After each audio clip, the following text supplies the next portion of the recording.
Hola mis estimados, hoy vamos a hacer un pequeño Space Rant sobre varios temas, no uno solo. ¿Por qué? Porque nada, no es sobre un solo tema que voy a hablar. A veces hago el Space Rant para hablar de pequeñas cositas. Y arranquemos especialmente hablando sobre el Amur. ¿Qué es el Amur?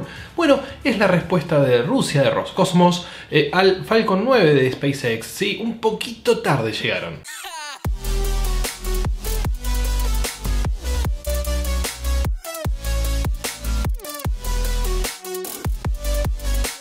Cuando me refiero a la respuesta al Falcon 9, me refiero también a la copia exacta, copia carbón del Falcon 9. ¿Por qué? Porque el nuevo lanzador Amur que están planeando hacer, que reemplazaría a los Soyuz, es exactamente igual a un Falcon 9 en todo sentido, al menos en lo que presentó hasta ahora Roscosmos.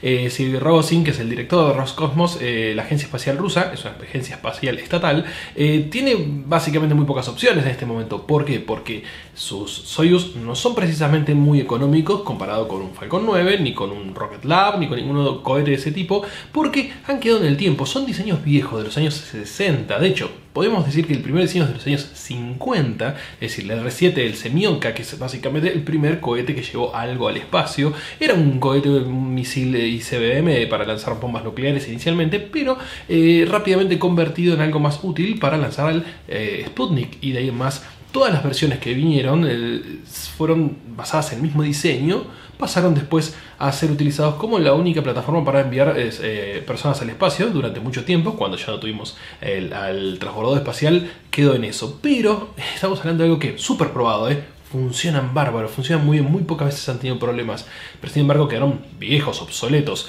Y una de las cosas obsoletas que tiene, la más obsoleta de todos, es que no es reutilizable. Cada vez que se desprenden los boosters, cada vez que se desprende el cuerpo principal, todo eso se tira y se desperdicia. Lo que viene haciendo SpaceX hace una década casi es justamente la búsqueda de la reutilización. Algo que los rusos habían descartado hace ya tiempo porque dijeron no necesitamos eso. Hasta que los números de SpaceX empezaron a mostrar un cambio radical en el negocio espacial. Así que, ¿qué podemos hacer? Bueno, había varias formas. Rusia tenía hace ya un tiempo el concepto de reutilización. No es nuevo, pero claro, la tecnología a utilizar es más fácil descartar y construir nuevos y usar mucho dinero que si le sobra el dinero, obvio. Y a Rusia no le sobra el dinero actualmente. De hecho, ya no tiene tantos clientes. Entonces, tienen un proyecto, por ejemplo, que utilizaba alas. Es decir, los boosters volverían volando. Algo que no necesariamente es muy fácil de hacer. Además, estamos hablando que si tenés 4 boosters, tienes que tener 4 aviones gigantes autónomos volando y aterrizando. Se empieza a volver complejo. Además, el tema de que tengan que tener alas significa que hay peso extra que estás llevando al cohete para poder aterrizar volando, planeando. Esta idea, este proyecto, mucho no prosperó, más allá de los dibujos. Obviamente estamos hablando de conceptos que venían de la época de la energía, genial y gigante cohete que tuvieron los soviéticos, pero Rusia no avanzó por ningún lado. Tampoco avanzó sus propios lanzadores. Si bien tenemos al Soyuz 2 y tenemos algunos otros proyectos que sí han avanzado, que son más modernos, los grandes lanzadores, Angara y todo eso, han quedado en cosas... típicos problemas de Rusia. No tienen dinero, entonces tienen la tecnología, les falta el dinero y tienen que probarla de alguna forma y no llegan, nunca llegan en costos a hacerlo. Hay muchos grupos de diseño al mismo tiempo, no son del todo empresas privadas, pero lo son un poco estatales. Es un criterio completamente distinto y que, bueno, obviamente su mayor problema es la falta de fondos, eso sin ninguna duda. Bueno, volvamos al Amur. El Amur copia al más exitoso y está bien, si lo pensamos, copiar lo que sirve, lo que funciona. No vas a hacer un teléfono de una forma distinta, vas a hacer un teléfono de una forma típica de ladrillo. ¿Por qué? Porque funciona y todos lo hacen así, y si el mejor lo hace así, ¿por qué vos no? Después de ahí más podrás innovar. La verdad que Rusia ha innovado muchas cosas, pero en esta no va a poder innovar demasiado, que es lanzar el cohete y volver verticalmente y aterrizar la primera etapa con las típicas aletas para ir direccionándolo, el motor central que obviamente va a tener que volver a encenderse para frenar y para después para poder aterrizar. No cambia mucho el diseño, es decir, y las patitas que para aterrizar.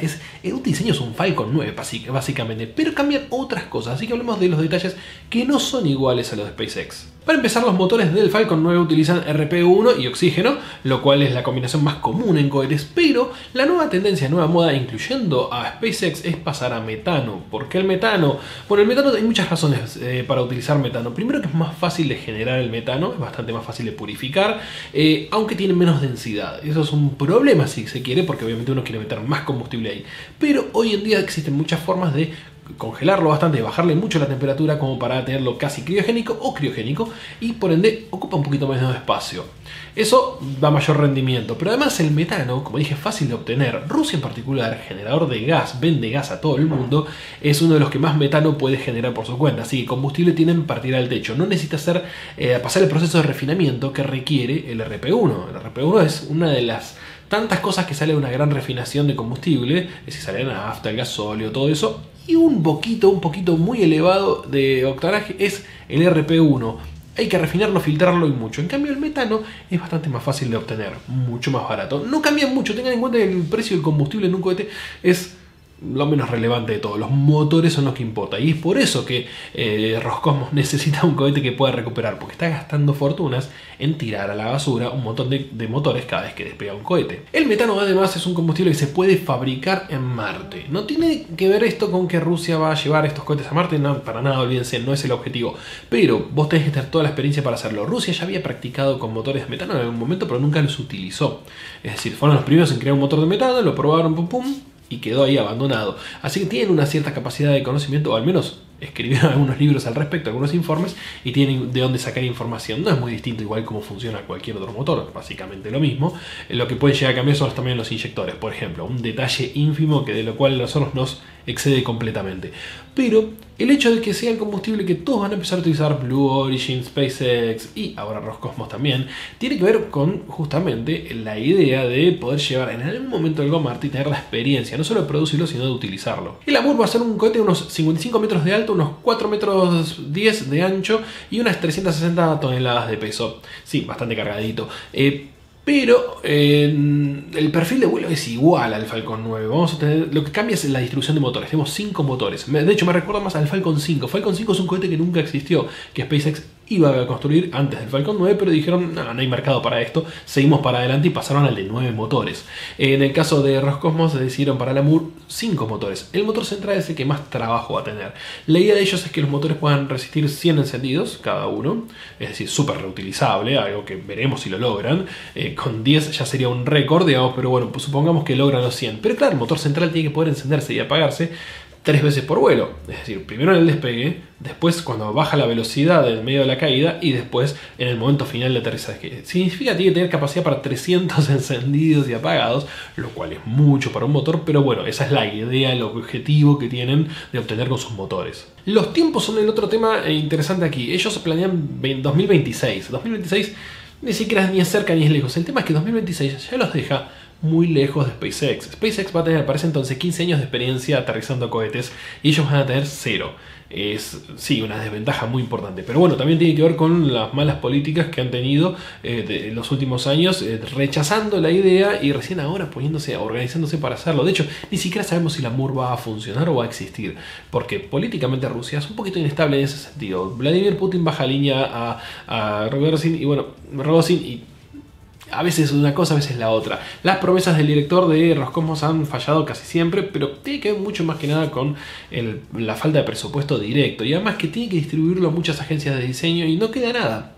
Esperemos que este diseño, ya que es como copia, el perfil y todo es copia, que logren llevarlo a cabo. ¿Por qué? Porque Rusia es uno de los grandes jugadores de la carrera espacial y tienen mucho conocimiento como para tirarlo a la basura. La verdad que sus ingenieros son muy buenos como para tener que, quedarse en la nada. Y tengan en cuenta esto, para 2026 no esperamos ver Falcon 9 solamente. Falcon 9 ya va a estar, no digo en desuso, pero llegando al final de su carrera.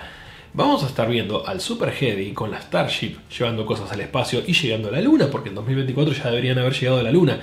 Significa que ya van a estar apuntando a Marte. Y para el caso, también Blue Origin va a tener al New Glenn llevando cosas a órbita y también llegando a la Luna. Es decir, los cohetes reutilizables de otras marcas ya van a estar muchos escalones más arriba. Por ende puede que haya un espacio en el mercado local, porque SpaceX no creo que vaya a estar tan enfocado en el Falcon 9, sino en el Super Heavy, y va a haber tal vez un poco de margen para lo que son los vuelos orbitales. Dije orbital, antes de olvidarme, quiero decir que en particular el Amur apunta a 10 toneladas en órbita baja, unas 12 si se utiliza todo el combustible del lanzador, y esto comparado con el Soyuz 2 que viene a reemplazar, que llega a 8 toneladas, bueno, es una ventaja bastante más importante. La reutilización es obviamente lo que aquí es clave para el Amur. Y esta semana también, mientras grababa esto, ya bueno, pasaron unos tiempos, lo había preparado para comentarles, Marte iba a estar muy cerca a 62 millones de kilómetros de la Tierra, con lo cual durante toda esta semana y estos días, inclusive todo el mes si quieren, cuando miren a Marte tengan en cuenta que van a estar viendo un Marte de mucha aproximación. ¿Por qué la aproximación de Marte es tan cercana? Porque son dos órbitas distintas, una dura el doble que la otra, así que obviamente en algún momento te cruzás y te encontrás. En este caso estamos muy cerca de Marte. No siempre es perfecta la alineación que tenemos cuando se juntan, cuando estamos a la distancia mayor son más de 200 millones de kilómetros, ¿no? Cuando uno está en una punta del otro del Sol, pero cuando nos juntamos a veces estamos muy cerca. De hecho, en 2018 estuvimos a 57 millones de kilómetros y creo que fue en 2013 que estuvimos a 55 millones de kilómetros, más cerquita todavía. Pero bueno, no se va a dar una cercanía tan exacta o tan juntitos hasta creo que 2035, así que aprovechen para ver a Marte muy grande. No es como van a ver en los noticieros que dicen Marte gigante. No, Marte nunca está gigante en el cielo. Gigante es aparente, tiene que ver que se ve más brillante, como una estrella más brillante. Si tienen largavistas o si tienen un telescopio van a poder ver algunas características de Marte. Si tienen un muy buen telescopio van a poder ver inclusive su color rojo más claro y algunas cositas más que sí, envidio mucho a la gente que puede hacerlo. Y por último, en este Space Rant voy a hablar de algo que no es del espacio, pero que sí tiene que ver con todo lo que nos gusta a nosotros, pues el Boom XB1. ¿Qué es el Boom? Boom Technologies es una empresa que quiere revivir la idea del Concorde, pero lo está haciendo con hechos, no lo está haciendo simplemente con salir a buscar una ronda de inversión. No. Construyeron el XB1, que es su primer prototipo que es obviamente una cama de pruebas, un testbed para poder probar que ellos pueden hacer ese vehículo supersónico, que va a tener la eficiencia que tiene que tener y que de ahí van a ir a construir el más grande, que se llama Overture, que va a ser un avión con una capacidad entre 65 y 80 pasajeros, es decir, un avión de pasajeros como fue el Concorde en su momento, pero con no tan sutiles diferencias con el Concorde. ¿Por qué? Porque si bien de aspecto se parece, no es el Concorde. ¿A qué me refiero con esto? El Concorde tenía varios problemas. Primero que cuando hablamos del Concorde y también del Tupolev Tu-144, hablamos de vehículos de aviones viejos diseñados a partir de tablero de dibujo, túnel de viento y los materiales y tecnologías que había en esa época. La tecnología cambió mucho entre los años 60 y 2020. Es enorme la diferencia. De hecho, es la mitad del tiempo o más de la mitad del tiempo que han estado volando aviones en el planeta Tierra, o básicamente la misma. Es decir, eso es de la primera mitad. Nosotros ya estamos al final de la segunda mitad, es decir, toda la historia de la aviación, y tenemos mejores motores, mejores materiales y computadoras para diseñar y simular, algo que no existía para nada en esa época. Significa que hoy se puede desarrollar una idea que antes era muy difícil de entender siquiera. Tiene que ver con el boom sónico. Uno de los problemas mayores del Concorde era el boom sónico. Cada vez que cruzaba la barrera del sonido, se aproximaba a ella, quiebra justamente la barrera del sonido y se genera una onda de choque. Esa onda de choque genera un ruido muy fuerte que rompería todos los cristales que tengo acá en mi casa. Por ejemplo, si tuviéramos un Concorde a 10.000 metros de altura cruzando la barrera del sonido, no importa, la onda de choque se sentiría como una explosión. A veces es doble, pum pum. Se siente. La escuchamos cuando vuelve un Falcon 9 del espacio, está aterrizando y se escucha el boom sónico y todo el mundo dice, ah, buenísimo. Claro, es un cohete, no nos molesta demasiado el ruido. Pero cuando estamos hablando de un avión que sale de un aeropuerto de una ciudad grande y cuando está despegando, o sea, llega a cierta altitud y hace el boom sónico y rompe todos los vidrios de un barrio, no estaría funcionando como la gente quisiera. De hecho, si ese avión cruza por encima de un país, está yendo hacia otro, va a estar generando una onda sónica durante todo su trayecto. Así que los del Overture quisieron hacer algo distinto. Primero, hay diseños que la NASA ya estuvo probando que permiten hacer un diseño del avión sin ese violento choque sónico, o al menos transicionando esa velocidad de una forma suave. No digo que no lo va a hacer, el boom sónico definitivamente lo va a hacer, pero puede ser mucho menor. Eso por un lado. Y por el otro, cambiar el perfil de vuelo. Es decir, utilizar el XB1, en este caso, el Overture, para cruzar el océano a velocidad supersónica, pero el vuelo sobre las ciudades que sea subsónico como los aviones normales, es decir, a 800 km por hora, 850. En su momento, el costo de hacer esto para el Concorde era altísimo. De hecho, no había mucha ventaja. Ganaba muy poco. Vos tenés un tiempo que necesitas para acelerar y después en el trayecto sí lo haces rápido, pero el costo era altísimo. El costo de los motores, el costo del mismo vehículo, que era muy caro, es decir, de mantener, y lo que sufría ese vehículo en el viaje. Tengan en cuenta este detalle que no es menor. Ningún avión de guerra que son supersónicos puede sostener durante tanto tiempo el vuelo supersónico. De hecho, cuando lo interceptaban al Concorde por deporte, obviamente, porque estamos hablando de épocas de Guerra Fría y lo acompañaban un poco, los aviones cazas e interceptores que lo seguían no podían sostenerle el ritmo. El Concorde los pasaba de largo. Entonces, piensen lo distinto que es. Claro, el Concorde tiene que cruzar el Atlántico o el Pacífico, o volando a velocidades supersónicas, y los aviones de intercepción no. Entonces, claro, se quedaban siempre, de hecho empezaba a exigirse más el motor porque estaba pensado para otra cosa, una aceleración más rápida y demás. El Concorde lentamente aceleraba, pero te dejaba atrás. Más de 2000 km por hora, claro. Estamos hablando que para que ser un vuelo supersónico tenga sentido, tenés que ir al doble de la velocidad de un avión normal. El perfil del Overture cambia completamente. Pero además tiene que ser muy bueno volando a bajas velocidades, lo cual eso ya era un problema en la época del Concorde porque el diseño mismo es distinto. Obviamente, con el paso del tiempo pudieron mejorar ese diseño, entender mejor cómo hacer que una superficie alar funcionara en las dos velocidades. También la disposición de los motores, cómo están hechos los motores, los materiales compuestos. El XB-1 tiene todo eso. Lo hicieron en tan solo un año. Es un avión de unos 20 metros de largo, no es muy grande, tiene un solo piloto, es decir, un solo pasajero, con lo cual no hay demasiado... parece más un caza de guerra que un avión comercial desde ya, porque a ver, va un solo tipo. Pero la idea es medir, medir y medir.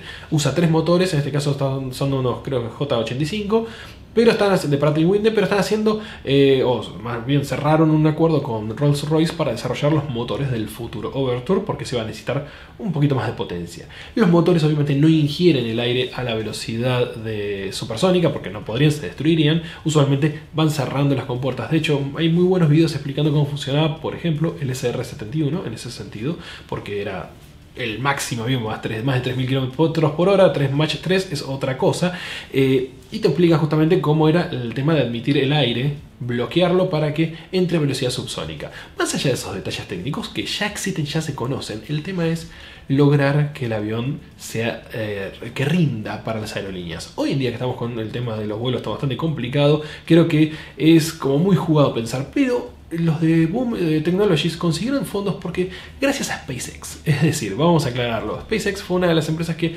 le abrió la cabeza a muchos inversores a una idea, a un concepto. Si uno innova y se la juega, puede que haya algo interesante en eso. ¿Por qué? Porque SpaceX logró lanzar tanto el Falcon 1 como el Falcon 9 y Falcon Heavy y ahora están yendo a Starship. Es decir, ese tipo de juego de innovación, de ir un poco más allá del futuro, hay en este momento inversores dispuestos a poner dinero por ello. Así que Boom tiene una suerte muy grande que es que consiguió eso. De hecho, dicen tener vendidos o prevendidos más de 6.000 millones de dólares en vehículos para distintas aerolíneas.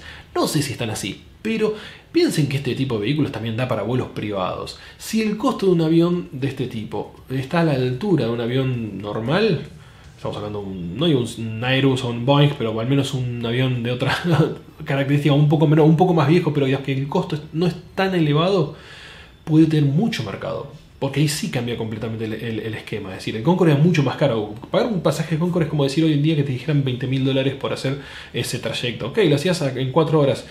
Pero $20.000 contra 1.000, y bueno, te digo la verdad, espero 4 horitas más. De hecho, con el advenimiento de internet no fue necesario, no necesito estar para hacer negocios en el otro lugar. Puedo hacerlo online, o hablar por teléfono, o por una videoconferencia. Así que el Overture es una cosa muy interesante. Al menos cumplieron en algo, tienen el prototipo. Para fin del año que viene va a estar volando, esperemos llegue a supersónicos ya. Es un avión que recién está hecho prototipo, hasta que vuele pasa un montón de tiempo, ¿no? Digamos, esas cosas toman con mucho cuidado. Pero le pongo mi fe al XB1 y el Boom porque me parece muy interesante, o al menos como nerd de la aviación creo que es una de las cosas que más me gusta, ver una cosa nueva e innovadora en ese ambiente. Bueno, mis estimados, este ha sido el Space Rant variadito de esta semana, así que espero que lo disfruten y que, bueno, dejen sus comentarios y sus sugerencias abajo en los comentarios, como siempre, porque yo voy a tomar eso para hacer los siguientes Space Rant. Siempre me pueden preguntar lo que sea, que voy a tratar de responderlo con lo poco que sé. Adiós.